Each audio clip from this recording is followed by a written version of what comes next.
Hey, so welcome along. This is 5 Lesson Friday, where you get 5 short lessons where you can practice over the weekend. My name's Ajarn Ken, a native British English teacher since the year 2008, and with a little Scottish accent for you. Now, don't forget, if you want 5 Lesson Friday delivered directly to your email, you can subscribe at getenglishtips.com, and I'm more than happy to send it by email to you every Friday. So let's get into 5 Lesson Friday. So 5 Lesson Friday, what have we got this week for you?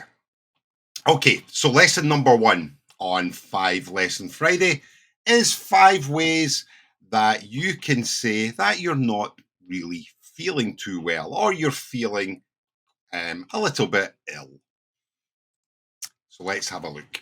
So the first way we're looking at it, most people will generally say that I'm not feeling well. And this is a really straightforward and very simple way to say that your health isn't feeling too good for that moment. It's very, very neutral and very direct, and it's an expression that really we can use in most situations. The second one we've got is I'm feeling under the weather. It's a good idiom. I'm feeling under the weather. And it's a little bit more colourful and informal way to say that you're not feeling well. I'm feeling a little under the weather. Good idiom. And it really suggests that your physical condition is affected by something outside, such as changes in the weather, and is often used to describe, I guess, like a mild illness. So I'm feeling under the weather. Let's see if you can use that one. Number 3 we've got is I'm feeling a bit off today. I'm feeling a bit off today. And this implies that something's not quite right or normal about how you feel. You know that you're not feeling well, but there's something there that doesn't feel right and you can't put your finger on it. And it's as I mentioned, a less specific expression, and it can be used to describe a range of physical or emotional states that doesn't feel right. As I mentioned, you can't put your finger on it. I'm feeling a bit off today. We've got number 4. I'm feeling a little sick. I'm feeling a little bit sick.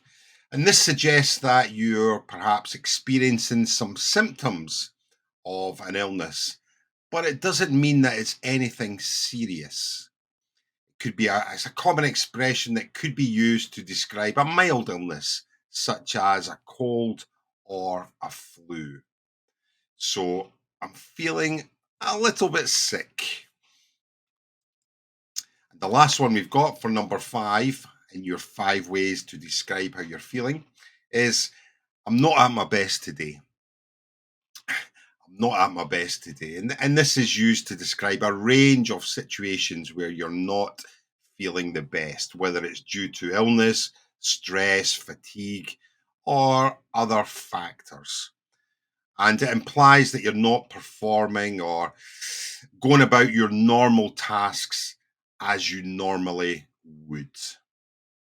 Okay, so there we've got 5 ways to describe that you're not feeling too well.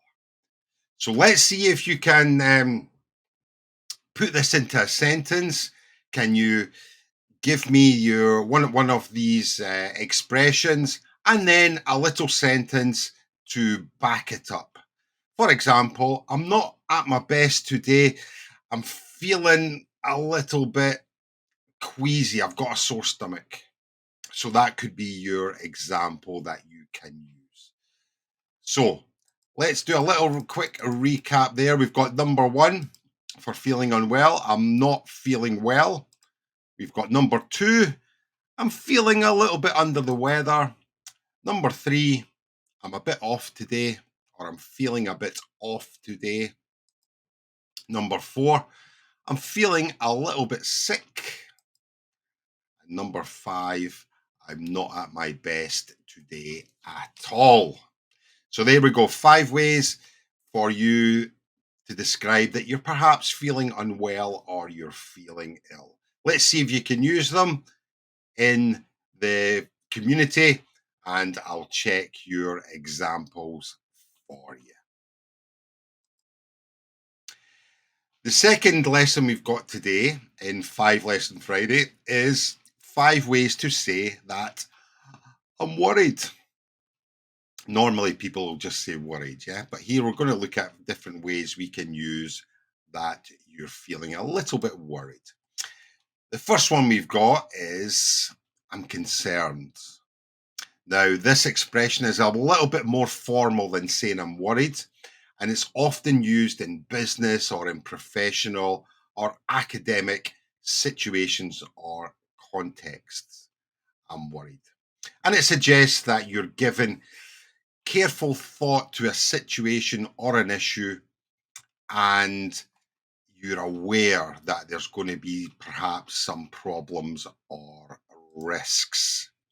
So, for example, we can use an example.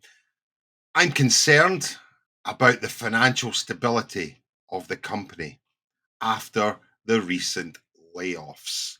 I'm concerned, or I'm worried, I'm concerned about the financial stability of the company after the recent layoffs. Layoffs just means that there are staff being told that they're no longer going to be working at the company. Perhaps the company doesn't have enough money to pay them, so they will lay them off. So I'm concerned about the financial stability of the company after the recent layoff. Stability is the noun for stable. Stability. So in this sentence, concerned is used to imply or convey a sense of worry or unease about the financial situation of the company. Again, as I mentioned, I'm concerned we'll use more in a business environment. The second one we've got is I'm feeling a little bit anxious. I'm feeling anxious. Not to be confused with anxiety, which is the noun. And anxiety can be used to, I guess, express a medical condition, a medical illness. Okay, but here is I'm anxious. And am I anxious? This expression suggests that you're feeling a little bit unease or apprehension about a situation. You're unsure what's going to happen. And this is making you feel a little bit tense or nervous. I'm feeling anxious about the job interview tomorrow.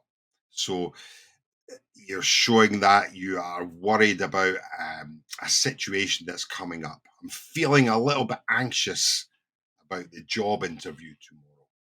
And this is used, anxious here is used to describe that you're feeling nervous and uneasy and you're because of this job interview. So I'm feeling anxious. Third one we've got is I'm worried sick. I'm worried sick. And this expression, quite common. If someone says it to me, I'm worried sick, it shows me, geez, they're feeling really, oh my God, they're feeling really worried. And it emphasizes and intensifies your worry. You're so worried that it's causing you to feel, your physical health to feel, is not good. So I'm worried sick about my daughter's health. I'm worried sick about my daughter's health. My daughter's not feeling well. She's ill, and it's causing me to be ill because I'm worrying too much about her. So I'm worried sick about my daughter's health. I'm really intense, really concerned, really worried about my daughter to the point where my physical health is causing me a problem. So I'm worried sick. I'm freaking out. And this, I'm freaking out for number 4 in your 5 ways to show that I'm worried. And this is an expression, it's a little bit more informal, and it suggests that your worry has increased or escalated to the point that you're almost panicky and you're overwhelmed. I'm freaking out because of the deadline. It's showing that you're extreme panic. I'm about to panic because I have a deadline and I'm not going to meet that deadline. It's really stressful and it's really high powered or a high pressure situation. I'm freaking out. Very informal. And number 5 in the 5 ways to show that I'm worried, I can't stop thinking about it. It's on my mind. It's on my mind. I can't stop thinking about it. And this suggests that your worry is consuming all your thoughts and causing you to obsess over a situation or an issue. It shows that you are having difficulty focusing on other things because you're worried. I can't stop thinking about it. It's on my mind. It's playing on my mind, even, which is a good expression. It's playing on my mind. I can't stop thinking about the argument I had with my friend yesterday. It's playing on my mind. It's showing you that I'm worried, that I can't stop thinking about what happened the day before. It's playing on my mind. I am so worried. I can't stop thinking about it. So there you go. 5 ways to show, or other ways to show that you are worried. Number 1, I'm concerned. Number 2, I'm anxious. Number 3, I'm worried sick. Number 4, I'm freaking out. Number 5, I just can't stop thinking about it. It's playing on my mind. So let's see if you can make a sentence with one of those expressions if they're new for you. Let's see if you can either text it or upload a video to the Facebook community. The link will be around this somewhere. And as always, I will check it for you. So let's have a look at lesson number 3, which is 5 ways that you can apologize, different ways that you can express that you are sorry. This is quite an interesting one. So the first one we've got is I apologize. I apologize. Sometimes you will see apologize with a Z. Sometimes you will see apologize with an S.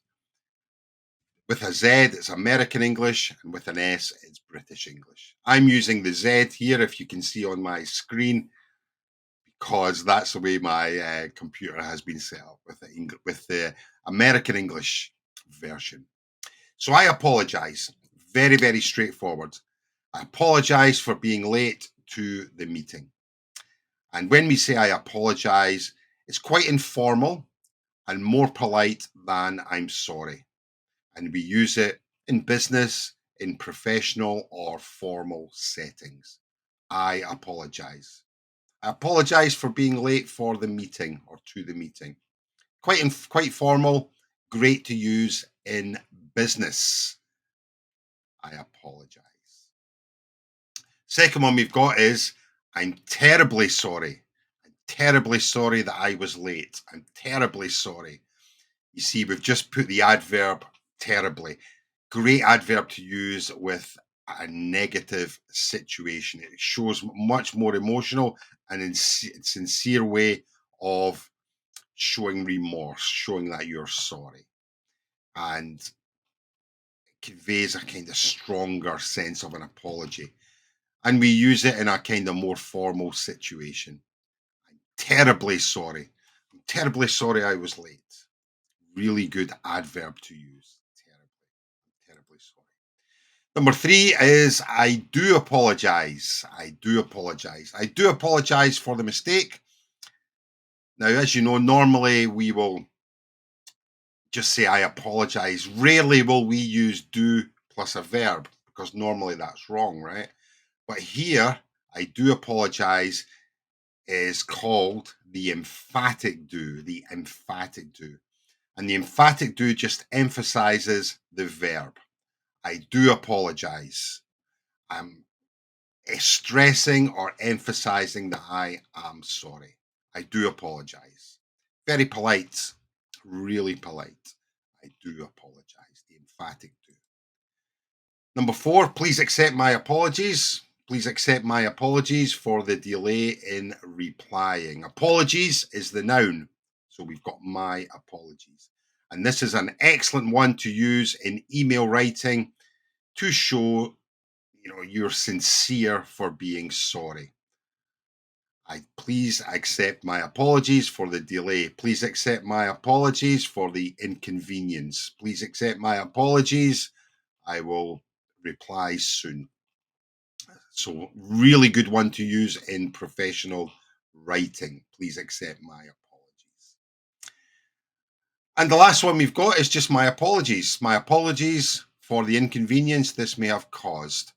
Again, a good one to use in business English. We've got apologies again as the noun and apologize as the verb. So my apologies is the noun, the plural noun for apology, right? So we always use the plural noun. We can't say my apology. Maybe, but in a different context. So the expression is similar to I apologize, but is used more in formal and business settings. My apologies. So let's have a look. 5 ways to apologize. Number 1, I apologize. Number 2, I'm terribly sorry. Number 3, I do apologize. Number 4, please accept my apologies. Number 5, simply my apologies. So there we go. 5 ways to apologize. If you know any more ways, let me know, and I will check it for you. Really good to have a different, a few different ways to apologize. Instead of saying sorry, we've got other ways we can do it. Lesson number 4 we've got is the idiom rose-colored specs. Rose-colored specs. Rose-colored specs. What are specs? Specs are these glasses. Specs is short for spectacles, which is the formal way for glasses. So rose-colored, or sometimes you might hear rose-tinted specs or rose-tinted glasses. If you hear somebody talking about rose-tinted glasses or rose-tinted specs, what they're doing is they're referring or they're looking at the world or a situation that's optimistic, but too much optimistic, overly optimistic, an ideal perspective. They're looking at all the positives without really considering the negative aspects. Okay. If somebody's looking through rose colored specs, they're looking at the positives much more than they are looking at the negatives. They're perhaps downplaying the negatives. And it suggests that, they're looking at a situation that is perhaps not realistic or practical, but it's overly positive and overly hopeful. Okay.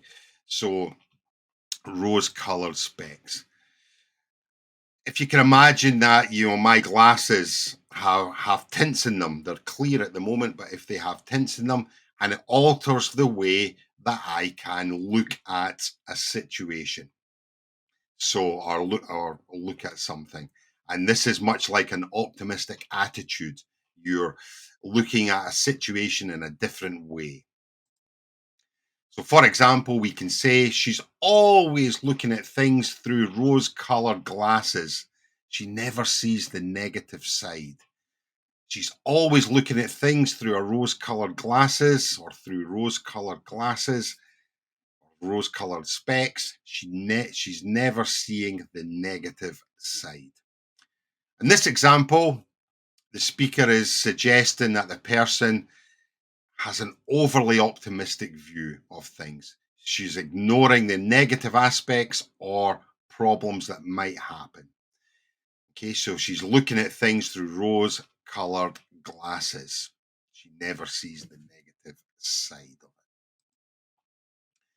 Another example would be he's looking at his new job through rose tinted glasses, thinking it will solve all his problems. He's looking at the new job through rose tinted glasses, rose tinted specs, and he's thinking it's going to solve all his problems, this new job.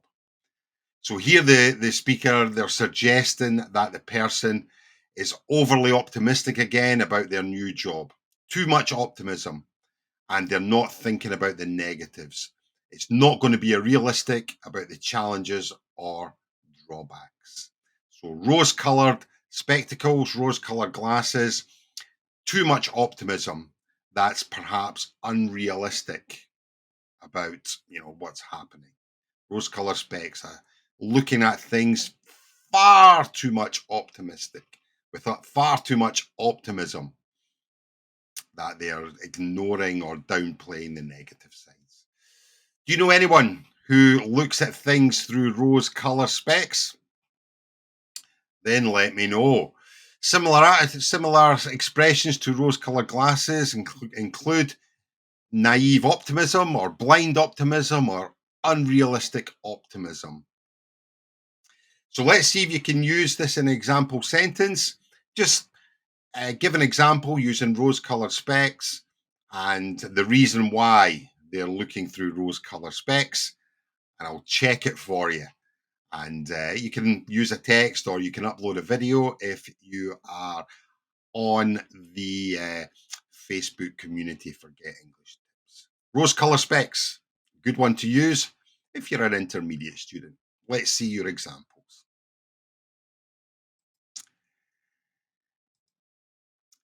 The last one we've got is lesson number 5 is get on the wrong side of someone. To get on the wrong side of someone. Well, this is an English idiom, and it means that you do something that upsets or offends someone and causes them to be angry or upset or annoyed with you. You're on the wrong side of someone. Maybe you've done something that has damaged a relationship or caused them to lose trust in you. You've put yourself on the wrong side of them. So, for example, you might say you don't want to get on the wrong side of the boss, so make sure you finish the report on time. You don't want to get on the wrong side of the boss, so make sure you finish that report on time. So here we're warning someone not to upset their boss because it could be negative consequences for them. Don't get on the wrong side of the boss. Make sure you do your job. Negative consequences. I don't want to get on the wrong side of my neighbor by letting my dog run loose. I don't want to get on the wrong side of my neighbor by letting my dog be out of control, run loose. In this sentence, this example, we don't want to make the neighbor angry or upset at us by having our dog not under control. Maybe they're going to cause damage or something. So and then our neighbor will be on, get angry at us, and we will be on the wrong side of our neighbor. So get on the wrong side of someone. Other expressions similar to get on the wrong side include rub someone up the wrong way, or offend someone, or irritate them. They all mean the same, but a different context and emphasis. For example, rub someone up the wrong way suggests a more subtle or ongoing irritation. It's less direct that you're upsetting them. If you offend someone, it suggests a more direct and intentional cause or intentional act that causes offense. So get on the wrong side of someone, make them angry, and make them angry at you because you have done something. So there we go. We have our 5-lesson Friday for this session. As I mentioned, let's see if you can come up with some example sentences for these expressions. And don't forget, there'll be another 5-lesson Friday coming next week. So you can subscribe at getinglishtipscom. So remember to keep in touch with yourself, and I'll speak to you next week. Bye for now.